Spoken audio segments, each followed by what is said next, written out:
Well, good afternoon to everyone joining in, and welcome to the Lung Health Foundation Policy Forum. My name is Ava Stavro, a longtime health reporter, so subjects like this are important to me, having reported on this for many years. Today's session is about building a national biomarker testing framework. And we're joined by a number of experts from across the country for whom this is an important issue because Canadian patients with lung cancer deserve to be treated equally no matter where they live, no matter their background. And so there is great variability in testing and treatments, as you'll see today in the discussion. So joining us are a number of passionate experts for this testing framework discussion. In Vancouver, Dr. Barbara Milovsky, an oncologist with the BC Cancer Agency and with UBC. She's involved in leading edge studies on targeted therapies. You'll be learning a lot more about that as we go on. In Brampton, Ontario, Dr. Brandon Sheffield. He's a pathologist with the William Osler Health System, and his focus is on exploring areas of molecular pathology, genetically typing a person's cancer to create personalized treatment. Again, lots more discussion on what that means. And in Halifax, our third panelist is Dr. Stephanie Snow. She's an oncologist with the QE2 Hospital in Halifax and is with Dalhousie University. She's also president of the Lung Cancer Canada group and a number of patient advisory committees. So we're going to start with a little bit of a presentation to understand from each doctor, but first we're going to go through some of the statistics. So why is this discussion important? Lung cancer is the #1 disease killer in Canada, killing some 21,000 people who die of lung cancer each year. It accounts for a quarter of all cancer deaths in the country. That is a huge burden. And if you put it another way, there are some 81 people who are diagnosed with lung cancer every day and 58 people who will die of lung cancer every day. We've been doing a lot of statistics about COVID, but this goes on before and after COVID right now. Now, the causes of cancer most often are, as everyone knows, linked to smoking, 72%. But there's also cases linked to secondhand smoke, to radon, asbestos, occupational exposure in the workplace to chemicals, and there's increasing evidence of the link with lung cancer and air pollution, along with a lot of other diseases. So what the session today looks at is personalized medicine, and the move to it is important because the tools we have right now show that 5-year survival is only about 19%. So the revolution that's been happening is in personalized medicine. So testing to identify patients who are eligible for targeted therapy. And these are therapies that fit with the kind of cancer that they have. But as you'll hear, there's a lot of variability to access and coverage of biomarker testing. And the bottom line to all of this is that there is a raft of new targeted drugs. And these are medications often delivered in pill form that have better outcomes and fewer side effects than the old standards like chemotherapy. So that launches us into our discussion today, where we're going to learn a little bit more about why this is important. And I'd like to start with Dr. Stephanie Snow. She's a doctor at ground level and is, seeing patients and dealing with this problem and has lots of discussion about the points to make about disparities. So over to you, Dr. Snow. Great, thanks. Can you see my slides all right, everybody? Wonderful. So I'd like to begin by thanking the Lung Health Foundation for involving me in this really important forum today. It's great to be here with you, Avis, along with Dr. Milovsky and Dr. Sheffield, because I think this is a really important topic. As a physician who cares for patients with lung cancer on a daily basis, I'm really passionate about advocacy. And it is, as we've heard, the #1 cause of cancer deaths among Canadian men and women. And if that wasn't enough on its own, Canadian lung cancer patients are subject to stigma, inequities, and disparities in care to a degree that is not seen in any other cancer. We know that many of these disparities come from inequitable access to diagnostics and care that exist on the basis of socioeconomic and geographic factors. Canadians who have a lower income and live in rural areas are disproportionately likely to be diagnosed with lung cancer. I practice in Atlantic Canada, where we have both higher per capita incidence of lung cancer and the worst outcomes. Beyond the geographic and socioeconomic factors that feed disparity in lung cancer, there are major differences in how cancer care is delivered between provinces that contribute. As we've already heard, the identification of specific driver mutations in lung cancer and the development of these specific oral targeted therapies that address those mutations directly has been a major breakthrough in lung cancer care. However, not all Canadians can access these therapies.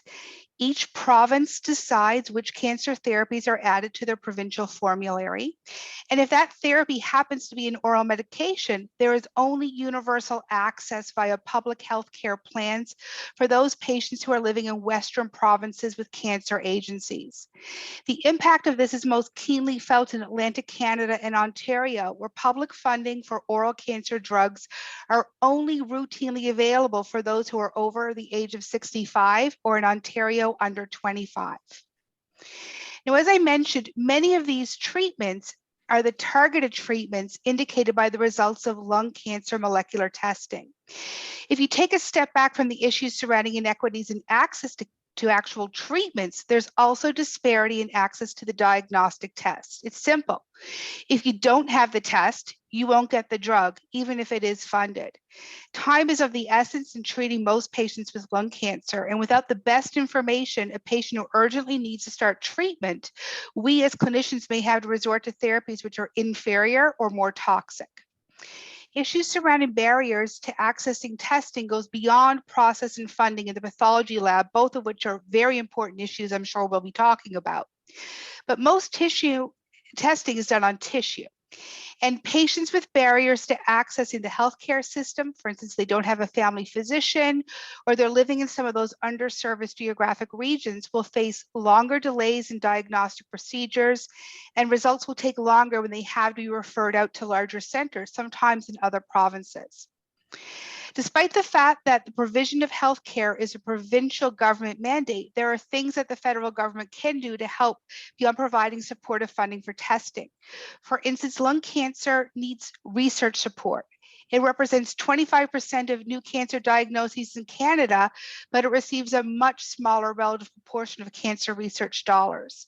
Supporting epidemiological research to define areas by postal code, where efforts to facilitate access to diagnostics would be best utilized, would be invaluable. We also need more support to research new technologies. For instance, providing molecular testing that can be done on a simple blood sample could be a simple and cost-effective way to address the disparities posed by geography. Finally, having national standards in terms of breadth of testing, quality, and timelines to access testing results would empower us as healthcare providers when we develop and present diagnostic programs to our provincial departments of health. Standardized approval processes, similar to what we have in place for the health technology assessment of new cancer drugs, would also help. So in summary, testing is part of a larger picture whereby the care of lung cancer patients in Canada can be significantly improved. And that's why we're all happy to be here to discuss this topic today. Well, thank you very much, Dr. Snow. I can hear the passion in your voice. You've obviously seen these disparities affect patients. How do you see it affect their lives? What is it costing them in terms of their personal suffering, their wallets, because they can't get access to some of these drugs? So the saddest cases are where we have a patient who has a targetable mutation and they just can't get the therapy. Sometimes those drugs can cost well into the 5 figures for 1 month's supply of treatment. And that's a very different reality I have as a lung cancer physician compared to, for instance, what Dr. Milovsky may face in British Columbia, where there's a cancer agency. We see people essentially going through all of their life savings, mortgaging their homes. And this is often a situation where they can no longer work. Their caregivers are also impacted. They are having decreased funds coming in. in. And we also find that patients will do things like not take their medications as prescribed. They'll, take a pill every second day, hoping to make it last. Or they'll just say, listen, I just can't get that drug. And we end up having to give them, as you mentioned, chemotherapies or immunotherapies, which we know are less effective in this population, which has those driver mutations. And this is absolutely devastating, especially as many of these patients are younger.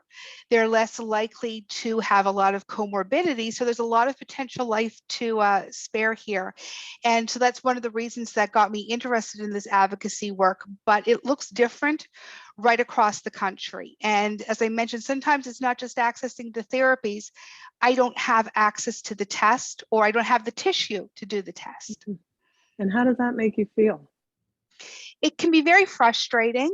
Certainly, there are many things that we wish we had in our healthcare system, but knowing that a lot of this is driven by the stigma that can be associated with lung cancer, and the fact that patients often will carry part of that shame that goes with stigma as part of their experience, can be very heartbreaking, because there's no reason why a lung cancer patient should have second-tier access to therapies and testing and research than any other cancer. So it makes you passionate. It sure does. Well, thank you so much. So now we're going to look a little closer at the issue of the testing that's involved, because this is newer molecular testing. It's quite complicated, but actually the science is bringing it much shorter periods and much easier to do depending on access. So over to Brandon, Dr. Brandon Sheffield, and what you're finding in terms of the testing and the timing and how to get it, across the country. Well, thank you so much, Avis, and thank you, Stephanie, for the amazing introduction to the topic. I'm a pathologist or a laboratory physician. Many civilians or patients probably have never met a pathologist before.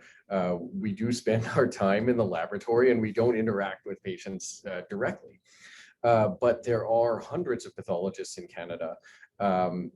We will look at any bit of patient that comes off of them and into a hospital. So that means if an organ was ever removed in a surgery, we would look at it and make a diagnosis, as well as, say whether or not that tumor or cancer was completely removed in its entirety, or in the case of a small biopsy procedure, we would look under the microscope and say whether or not this represents a cancer or malignant diagnosis, or something different like a benign condition or an infection. And in the case of a cancer, we'll often do a number of other tests to decide what type of cancer this is, whether it's a lung cancer, a breast cancer, a colon cancer, and all of those would require slightly different treatments and management plans. So in a way, we direct cancer care from a little bit of a distance. Now, in the past decade and more, we've seen an explosion in terms of precision medicine. And this is really the new standard of care for cancer patients. And as you mentioned, precision cancer care will afford patients better outcomes, but also a better quality of life while they're on treatment. And as we know, there are two components to this. One is being able to access the targeted therapies. But on the other hand, we need to be able to access appropriate testing. And that is one of my specialties, is molecular pathology. So providing these special tests that we call biomarkers that help an oncologist make the most informed prescription of a targeted therapy for their patients. Now, access to molecular pathology can be a lot more difficult than access to regular pathology. Even though there are hundreds of pathologists who exist in Canada, very few of them will offer these molecular biomarkers. And there's a number of reasons for that. One is that we have that there aren't a lot of pathologists trained to do this. A lot of hospitals don't have molecular facilities within their four walls. And a lot of hospitals don't have the appropriate funding to provide those molecular tests for their oncologists to support precision cancer care. But one of the things that we've done at our hospital is to put forth an effort to try and make these tests available to our oncologists when they need them. And I think that's been a nice precedent to set, because unlike some of other leading cancer programs, we're actually a community hospital, which means that we exist in a different spectrum than some of the academic or university affiliated hospitals. And that is one area, in addition to rural patients or as mentioned, patients in the Maritime, where the access to precision cancer care is lacking a little bit behind where we would say the needle has been set for some of those tertiary or academic hospitals. So, you know, certainly the passion of the oncologists is very much felt by us here in the laboratory. And there are a number of us working very hard behind the scenes to try and make sure that we are fueling that energy and passion of our oncologists with the appropriate testing to support that style of practice. Okay. Now I'll bring up something that we discussed on the phone with you, Dr. Sheffield. You talked about how long does it normally take to do molecular testing to be able to tell a lung cancer patient you need this therapy? What is the standard and what can you get it to? How fast can you do it? Okay, so that's a really good question. And when we provide testing, we want to consider two main things. One is the breadth, like how many tests and how wide of a test are we offering, but the other is the speed. And unfortunately, patients will experience very different turnaround time depending on where they're tested in this country. And tests can range anywhere from 2 to 3 weeks to upwards of 2 months. And that is what it took for us as a community hospital to receive test results when we were sending to a nearby academic center. But we recently, at our hospital, we've started a new approach to biomarker testing we call point of care testing, where on average we can supply comprehensive biomarker results. That's a very wide panel, and we can do that on average in 3 days, but we can provide results the next day if there's a stat case or an urgent case, so that the patient doesn't have to wait. The stat that I keep in mind for lung cancer in particular is that the mortality rate of untreated lung cancer is 4% per week. And I like to think about that whenever we're designing a test and how quickly it's delivered to our oncologists, that any week they're waiting for that result, we will lose 4% of our patients. Right. So speed is important. Is the way that you've done it to get it from 3 weeks to 3 days, can that be reproduced in places like Dr. Snow's clinic? Definitely. And how expensive is it to do that? So actually, we think that this faster point of care testing is actually cheaper than the type of testing that takes several weeks or upwards of 1 month. And absolutely, this model can be reproduced, not just in a lab like, or in a hospital like Dr. Snow's, but in any hospital anywhere in the world, because it requires a lot less expertise in-house. And so what we're doing is we're bringing the technology that sequences all that DNA and RNA and turns a tissue sample into a molecular report.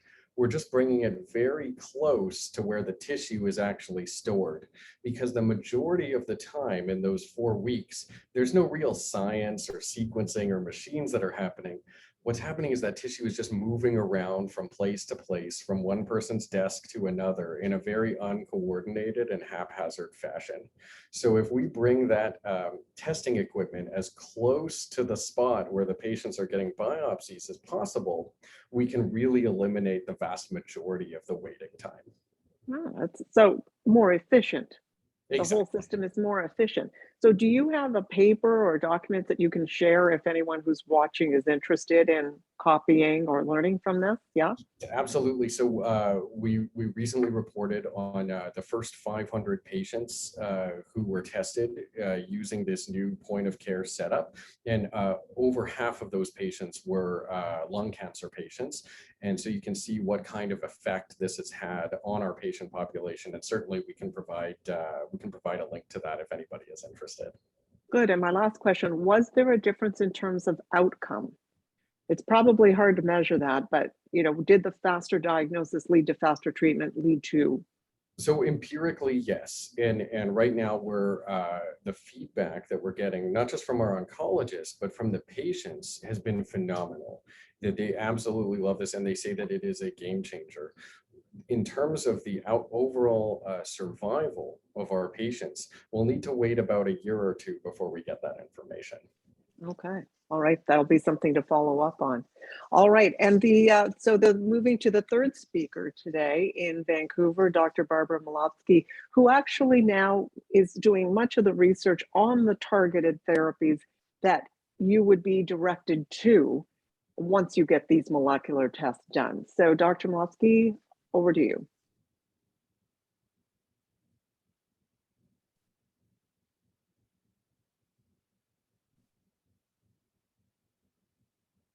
Did we lose the audio? Sorry. Okay, First good. to say is, Dr. Snow, we're so lucky to have you as part of Lung Cancer Canada. You're such an advocate for not only the oncologists, but the patients and caregivers, et cetera. And Dr. Sheffield, we hardly think of you as a community pathologist. You trained at my center, which is a highly academic center.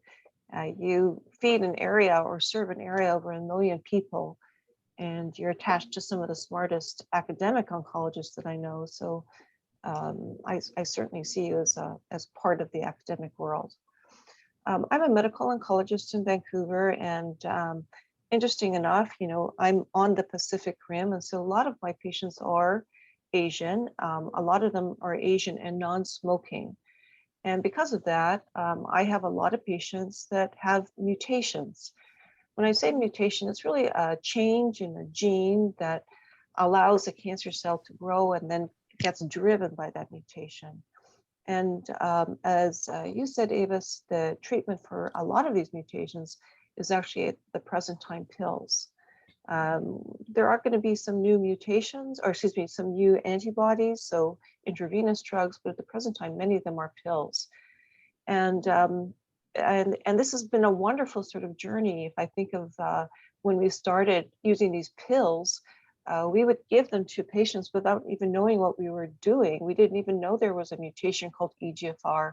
And we saw this effect in people. It was almost a Lazarus effect, that they would be very sick and get very well very soon. And we didn't really understand anything. And it's almost like the drug came before the science or the mutation. And then we learned that this wasn't the only mutation, that there are several. And in fact, in my own practice, when we see a patient with stage 4 lung cancer and we test them for these mutations, we're looking for about 29 of them.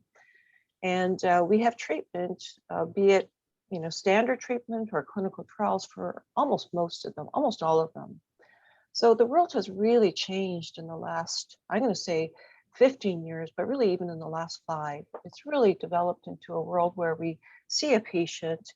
We don't make any judgments on clinical characteristics, as Stephanie's or Dr. Snow alluded to. We don't have any judgment on patients who smoke. I've got many patients who are smokers that I have found a mutation, who then get a pill. So we don't make any clinical judgments. We test those patients. We put their tumors through sort of machines that Dr. Sheffield has sort of alluded to. And then we find out if they have a target that we can make specific to their cancer. So, in terms of British Columbia, and if I look at my clinic, I have a clinic this afternoon. I probably, and about 3/4 of the patients I'm seeing this afternoon are on some type of targeted therapy. And they will live many, many years. And that's good news to them. Unfortunately, it's still not curative treatment for these stage 4 patients. And so we have to work harder and harder to find other drugs when those tumors mutate from their original mutation. In terms of reflex testing, Dr. Shuffle I think you used that word. It's kind of a hard word because it's interpreted by people differently.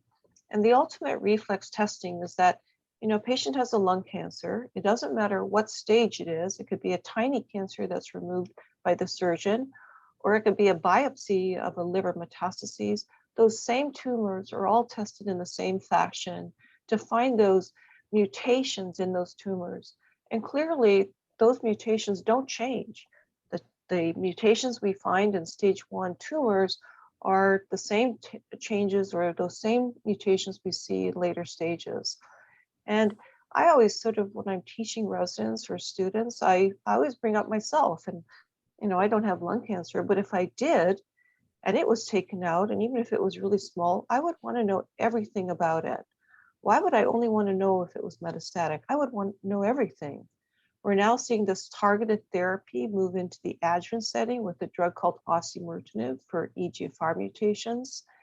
We're now seeing immunotherapy being used in stage 3 tumors, and we want to know, at least for predictive and prognosis, about a biomarker called PD-L1. We want to know about our tumors and how they may change with treatment and what their natural history might be without treatment. Those are such important things as not only cancer patients, but all of us as human beings. Finally, I want to repeat what Dr. Snow sort of said about a national testing, at least trying to get to that level.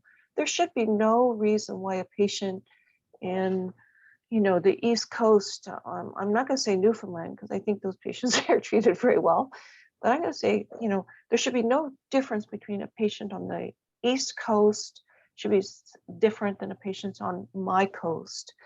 And then even my coast, there should be no difference between a patient who's treated in the upper north, on an island up north, versus those treated in Vancouver Central.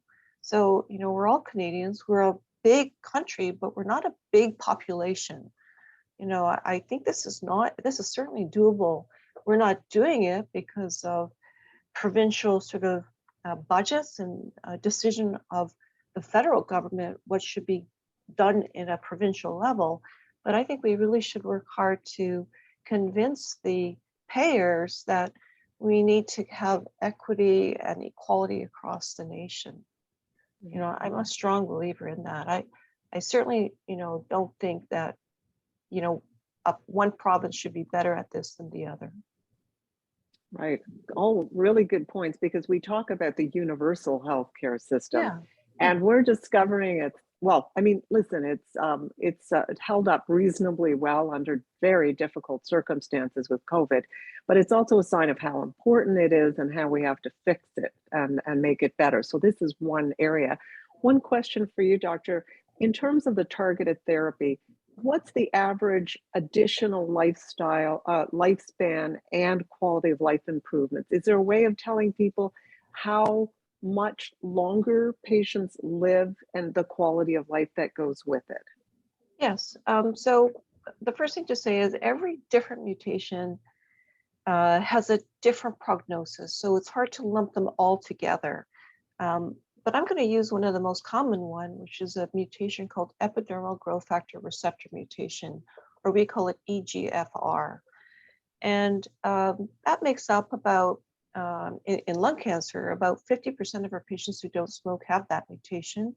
And in all comers, about 15% of lung cancer have that mutation. And without treatment, those patients in stage 4 disease, their prognosis is probably in the range of 6 to 9 months. And we now have, with our proper targeted therapy, we're now looking at survival over 3 years. And personally, I have my longest patient is still alive. She's now been on oral medication for about 7.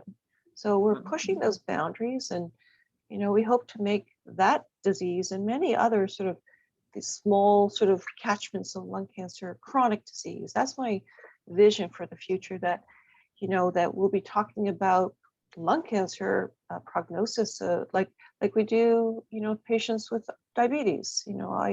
I see this as hopefully becoming a chronic disease. You sound excited by these these Oh, targeted yes. treatments. Yeah. Yeah. Oh, for sure. In fact, And every day, if I see a patient with a targeted therapy, I'm very, very happy. right. All right. So the problems and the solutions, or sort of, we've been talking about that. I guess let me put it out to the group of you. How do we fix it? Because as you all mentioned, the provinces do different things, and you know the messaging is coming from the doctors and doctors being advocates. What do we need to do, step one, to make sure that all patients get the testing quickly so that they can get the treatment? So I think that these standards would be very helpful because, as you've mentioned, Avis, there's a lot of variety and differences between the provinces and the different unique challenges we're facing. So for instance, here in Nova Scotia, we have excellent access to molecular testing. We were one of the first centers in Canada that truly did this reflex concept. And for my patients who are diagnosed and their biopsies done here in Halifax, a very quick turnaround. However, there are patients who are referring to our centers or live in more rural areas, and the access more so there is actually to getting the tissue. And we know that potentially some of those issues can be overcome if we're doing molecular testing on blood samples, for instance. And so I think it's really, if we have those national standards saying this is the minimum testing that should be offered, these are some of the quality standards that should be put into place. This is a reasonable turnaround time from patient entering the medical system and being suspected for having lung cancer based on, a CT or a chest x-ray, to having those results so they can actually start on an effective therapy. Each province and the advocates and then the healthcare administrators in those provinces can take those standards and use those to help put forward their own best programs. So what works for me here in Nova Scotia may not be what's best in PEI, and what's best for me in Halifax may not be what's best in Sydney, Nova Scotia. But at least saying, this is the bar that we want to hit, what can we do to help you, or what do you need to meet that? That would be very helpful. And whose responsibility is it to design that framework? Who does it fall to? And right now, it doesn't really fall to anybody. I mean, Ontario has really come a long way in the past year or so, and Brandon can probably speak to this better than I can about setting some provincial standards. But right now, we don't actually have a national body. So certainly, I mean, a group of us are more than happy to get together and write an opinion paper and a statement paper as oncologists. But really, what would be great is if we had something similar to the health technology assessment process, where cancer drugs are recommended for funding or not funding by provincial bodies, but they also do these algorithms saying that, these are the kind of processes by which the drugs should be handled. If we had a similar kind of national body that doesn't really exist right now, if we expanded the HTA process or the health technology process to include testing, I think that would really go a far way. Right. Dr. Sheffield, any thoughts? Yeah, no, I would agree with that completely. And I think that having a national standard would really help us out a lot. And, the key metric that I'd be looking for is a number of days after a lung cancer diagnosis, at which point a patient should be meeting with a medical oncologist. And the goal for the testing would be to have the test results available when the oncologist first meets with the patient. So any time after that is a huge waste of resources for our healthcare system. The things that would help put that in place, as mentioned, are different for each individual region. And that if a region is small and unable to do the testing on site, that arrangements should be made to transport the tissue to the closest referral center. And those would include low-tech resources such as FedEx. A lot of smaller centers are still using snail mail or couriers that are Really? inappropriate considering the magnitude of the testing that's being requested. And a lot of hospitals are not able to reproduce archival material in a timely fashion. And that's something that regulations could really come into play for. The funding piece is interesting, and certainly we do need the funding, but typically for a molecular testing, government funding from a provincial government will fund the reagents, like the gas that makes our machines go. The other piece is that we need the personnel, which typically comes from hospital budgets, and then we need the equipment. Right now in Canada, the only way to get a gene sequencer is through a philanthropic donation. There's no infrastructure to actually add capital equipment into hospitals. So it's fairly tenuous that our ability to provide precision cancer care is dependent on our access to philanthropy, depending on where we are. Having a process similar to the health technology assessment is, I think, a really great idea. One of the issues right now in the laboratory is that we actually have to negotiate our own pricing for molecular reagents at a hospital level. So what I pay for a molecular test, the hospital down the road might pay a totally different price. And that's a job that actually our physicians are taking on off the side of their desk. So if we could find a way to make national or provincial purchases and to provide everybody those reagents they need at an equitable price, I think that would go a long way to standardizing this process across the country. Well, the philanthropy is an interesting point. Is it in BC, Dr. Milovsky, is it philanthropy, or is BC better funded to do this? That's a very good question. I'm going to say that the pathologists were very, and the cytogeneticists, the head of the pathology, were very forward-thinking in that they convinced the higher government levels to actually support those machines, those reagents. And I'm not a pathologist, so I can't answer those direct details, but I don't think most of it came through philanthropy. Although, saying all that, I think philanthropy is extremely important, and, it has recently paid for one of our diagnostic scans called the PET scan. So I think it's extremely important. In terms of changing, a provincial system to a national, that's very, very difficult, but it's not impossible. I look at countries like Israel, where the testing for lung cancer patients is throughout, that whole country, and a smaller country, but not a smaller population.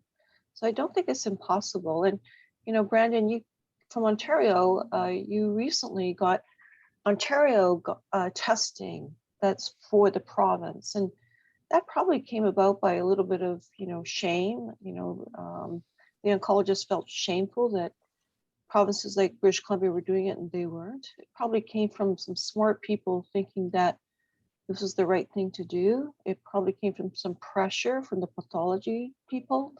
So all of those. And then, then we have groups like Lung Cancer Canada and your own group of health. And I think we can pressure governments to try to make this testing platform across the country, including Quebec. I think Quebec's important to mention. They're not set, they have a separate body that looks at drug approvals, but they should be the same as us in terms of testing. Right. What I'm hearing is a groundswell from this group of patient advocacy in this of physician advocacy, I should say. Mm-hmm. What I'm hearing is that you're all like-minded and you're seeing the problems at the ground level. The science is delivering what it's supposed to in terms of understanding of tumors and better treatments, but the delivery system is there. So, how much of a role is there here for physicians to advocate for their patients to get the testing and get the results quickly so that they can get on the right treatment? Or should it be that at all? No, I think there's a huge role. There's a huge role for advocacy at every single level. And Dr. Snow alluded to writing opinion pieces. We do that quite a bit, actually. We write guidelines, consensus guidelines, and I think those are powerful. We write white papers to government, and I think all of those, add to at least people in sort of leadership understanding that these are problems. That if they don't know it's a problem, they can't fix it. They can only know it's a problem if we tell them. Now, so go ahead, Dr. Snow. No, I was just going to add, I also think that acknowledging the role of the patient advocates is so important. There are so many patient volunteers that we see working with us, Lung Cancer Canada, I'm sure Lung Health Foundation sees the same thing, who are incredibly able to express a story that's sometimes much more compelling than my statistics or, our pie graphs. If they can tell the story of, I am here, I am feeling well, I am seeing my children grow up, I am working again, contributing to society and able to give back because I had molecular testing, because I was able to access these targeted therapies. Sometimes those stories are the most valuable contributions we can have. And so sometimes our organizations, the best work that we do is to give a voice to those patients and to let that voice be heard across the country and in avenues beyond just, their family and their neighborhood and their local cancer center, hearing those. And so I really found that these partnerships for me as a physician advocate and patients as patient advocates have sometimes been the very best combinations. That's right. The patient advocacy voice is really great from within the laboratory as well. So not just for the laboratory physicians, but the laboratory staff who perform these tests, having patients advocate and to give a face to what they're doing on a daily basis has really improved the quality of the work that gets done by our laboratory technologists. And then the oncologist advocacy, again, we see that from our point of view and our vantage point, that when an oncologist is a good advocate for their patients, the testing will be better and the outcomes will be better. And that when they're an advocate on a larger level, like on a provincial or a national level, the patient population as a whole really benefits. And I think that we have had a windfall of funding in Ontario, such that now we are able to provide testing associated with any Health Canada approved lung cancer drug. So now we can provide that. The issue, though, is that it was done statically, and that if a new drug is approved by Health Canada tomorrow, there's no mechanism built in for us to accommodate that new drug. So what we're looking for really is a better process rather than just a one-time fix like we've seen in Ontario. If there are patients listening into this, is there a way for people themselves to ask or push for the testing so that they can get a targeted treatment? Is that possible? Yeah, I think that, sometimes it's, there'll be a patient, I'll give an example. There's a type of lung cancer called small cell lung cancer. And that's a type of lung cancer that grows very fast, but we don't really have a marker to test for that cancer yet to know what we should treat them with. So if that patient said to their oncologist, I want to know if I can have a targeted therapy, well, that type of lung cancer, we haven't found the group of targets that maybe we should even be looking for. So, to answer that question simply, was the patient or any patient, a person, should ask their cancer treater, do I have any targeted, has any targeted test been done on my cancer? Those are all, I think, important questions. And I don't think I've ever been asked that by a patient. Maybe it's because we do the testing, but I don't think any patients sort of said to me, "Has my tumor been tested?" Kind of funny, but that this world is changing. A lot of our patients are now internet savvy, and that's brought a lot of intelligence to patients, and they can ask their cancer doctor intelligent questions. So that's really changed our world as well. Yeah, I mean, you never know who listens into these and what kind of information they pick. You're right. But I think that the whole concept of targeted therapies is somewhat newer. It's also harder to explain in the media and to get it out because, frankly, they've given some of these drugs really weird names in their heart, ipilimumab and the different names. They did not pick consumer-friendly names. So that it's harder to get that message across. So yeah, I think the easiest way to explain it is chemotherapy in general terms is not targeted. Even that is a kind of gray area, but chemotherapy goes everywhere and it's trying to kill cancer cells everywhere. And because of that, it can also kill some cells that make in the bone marrow that make blood or white cells or platelets. But if we can find what's driving the cancer and we have a pill, that pill is targeted to what's making that cancer grow. And that's sort of the word targeted. And so no chemotherapy and no radiation are needed, or is it after chemo and radiation? Sometimes it's after, sometimes, like that's where this whole world is almost too big to sort of sum up in big statements, because some of the targeted therapy is only approved today after chemotherapy. But that'll be changing too as clinical trials mature. My personal belief, and I think Stephanie and Brandon probably believes this as well, if you can find the driver of a mutation, that patient should go on that inhibitor or that targeted therapy at the get-go. Mm-hmm. And if you had to take a guess, how many Canadians with lung cancer don't get the testing and don't get targeted therapy as a result? Percentage. I'll let Stephanie answer that one. I was like, wow, that's a tough question, because it's going to be so very different depending on jurisdiction. I think that in some areas, especially some more rural areas, it might be as high as 50% that aren't getting molecular testing. I'm just guessing. I know that all of my patients do. So, I'm very lucky, as I mentioned, I'm blessed with reflex testing, but I think there are certainly some other areas where it could be very, very high. And even if the testing is being done, it's not necessarily being done in a timely manner. And so if you have to take that tissue and, as Brendan said, send it in the snail mail to another center, the patient's getting sick. And so you end up having to start them on chemotherapy, and then you get the mutation. And by the time that you're able to even access the drug, you may have lost that window of opportunity. Mm-hmm. Brendan, do you have any other ideas about rates of testing from a pathology perspective? Yeah, so it's hard to say, because you're asking us what percentage of patients we don't see. Yeah, right. And us too. Right? The number, unfortunately, I think that the number is significantly higher than we'd like it to be. And the number of times that we see a patient come in for second opinion, and we then sequence their tumor and find, say, like a Ross rearrangement or ALK rearrangement, that really, if that was found before the treatment started, the patient might have had a better outcome right from the get-go. And still to this day in 2022, that happens with some frequency, which is something that really shouldn't be occurring in a healthy healthcare system.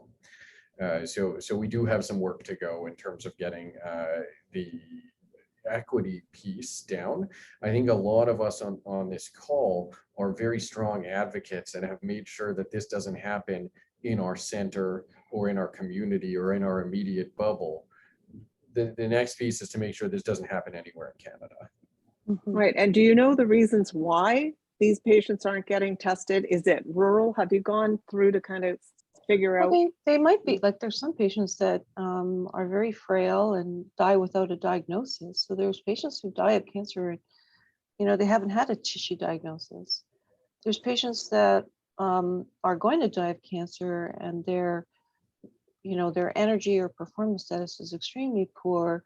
And so they are left alone in some circumstances, and that may be appropriate in certain circumstances.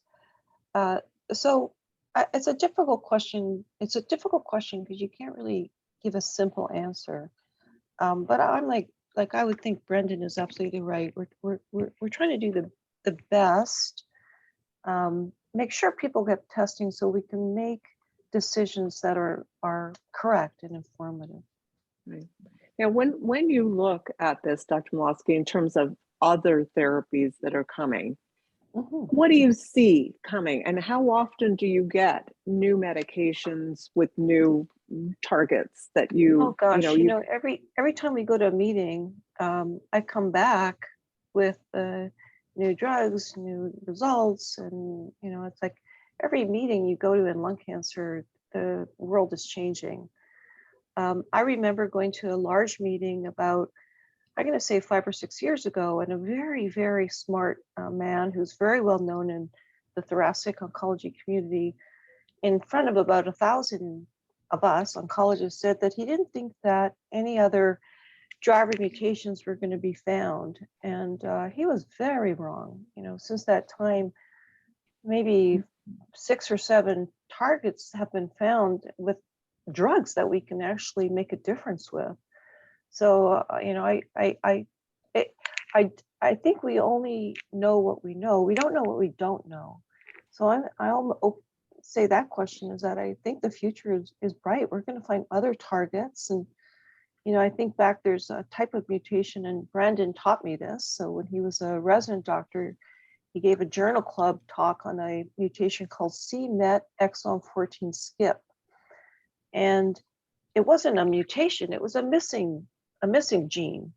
And it was almost like that missing part of a gene made it a driver mutation. So it's kind of hard to explain, but I thought that was a perfect scenario that, that was just kind of found out, not by chance, but by some very smart people in Massachusetts.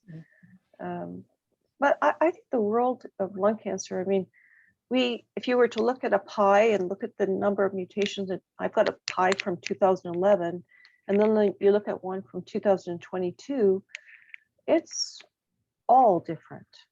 Yeah. I do have some questions. Oh, sorry, go I ahead. was just going to add to that and say that I think that constant evolution is actually one of the ways that patients can get missed. And that, anytime a big meeting happens and the oncologists come back with a new target, what that actually means is the pathologist has to go back and retest every single patient tested in practice. And that is one of the ways that we see patients get missed. If they had their original testing done in 2016, but then a discovery made was in 2017, and then they come back to see their oncologist in 2018, they actually are untested because they haven't been tested with the most modern and the most up-to-date technologies. Yeah, we do have some questions from people going in. I've been enjoying the discussion, so I've been monopolizing all the questions. But do we have enough professionals with the expertise to do this sort of testing, or would that be something that would be needed also if there were a framework in place? 100% we need more human resources. To give you an example, we have a brand new fancy panel now here in Nova Scotia at Dalhousie, which will test more genes than our current testing. And what we're able to do is combine all of the tests together, so we need to use less tissues. So some of the things we're doing individual tests where we'll get put in. We've had that panel now for more than a year. It's been in-house, but we can't use it yet because we don't have enough human resources to take some of those technologists and actually train them. Because of course, a lot of them have been very busy during COVID because it's molecular testing for COVID as well. So a lot of them got pulled and redeployed, and just the demand to do our regular testing right now and to get them through in a timely manner, we haven't been able to get the basic training done. But if all of a sudden they brought in 5 new technologists, we would just be gleeful and being able to get our new panel up and running and getting those turns around. So it's not just money, it's people and who are trained, because the technologists in the lab are really the beehive. They're what makes it happen. And so Brendan's very important too. I mean, we need him to do his job as the physician pathologist, but he has a full team working with him. Yeah, you're getting a lot of shout outs today, Dr. Sheffield. The other question. That is a good one for our technologists too. For every one of me, there's close to 100 technologists working in the laboratory, and they are very much behind the scenes in terms of healthcare workers, and the importance and the pivotal role that they play really needs to be appreciated, because they're, it is expensive to train these guys. There is a shortage of them, and the pandemic has really shed a lot of light on just how critical they are to the functioning of a hospital. Right. Here is another question. Stage 1. Are we doing biomarker testing for stage 1? Is it coming? I mean, clearly we might not be ready for it just yet, from what I've heard, but is that the goal? We do. Absolutely. Sorry, Brandon. No, go ahead, Dr. Milovsky. It's being done, or we got to go to stage 1 testing? Right. So recently a trial showed that resected stage 1B, make a caveat, and stage 2 and stage 3A, those cancers that were resected that had a target or a driver mutation called EGFR benefited from a chemotherapy followed by osimertinib, a drug. So we are doing testing on even stage 1, and we should be. We should be, because then, again, that's called reflex testing. We should be doing it on all these early stage tumors. Okay, one more question. How do we better educate patients so that they are able to ask for this? Is it educating the family doctors to tell to do that, or what? How do we democratize the information? I think that there's nobody who should not be educated. Lung cancer is such a major problem in our healthcare system that, I mean, family physicians, but also nurses, nursing practitioners, emergency room physicians, a lot of patients in emergency room physicians, their first point of contact, but also educating patients themselves is incredibly important. So one of the things we do at Lung Cancer Canada is we publish a patient education book. We talked about a lot of patients go on the internet, but a lot of the information on the internet is not applicable or might just be outright false. And so it's our goal that every new patient with a diagnosis of lung cancer gets a copy of our book, and is also accessible in electronic forms, as an ebook in multiple languages. And it talks about what is chemotherapy, what is immunotherapy, what is the stage, what is targeted therapy. And it really, those types of educational tools are very helpful.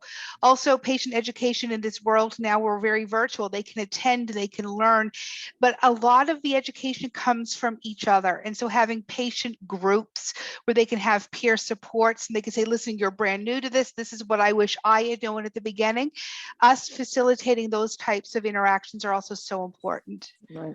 And is there a website that they can go to get that no matter where they are across the country?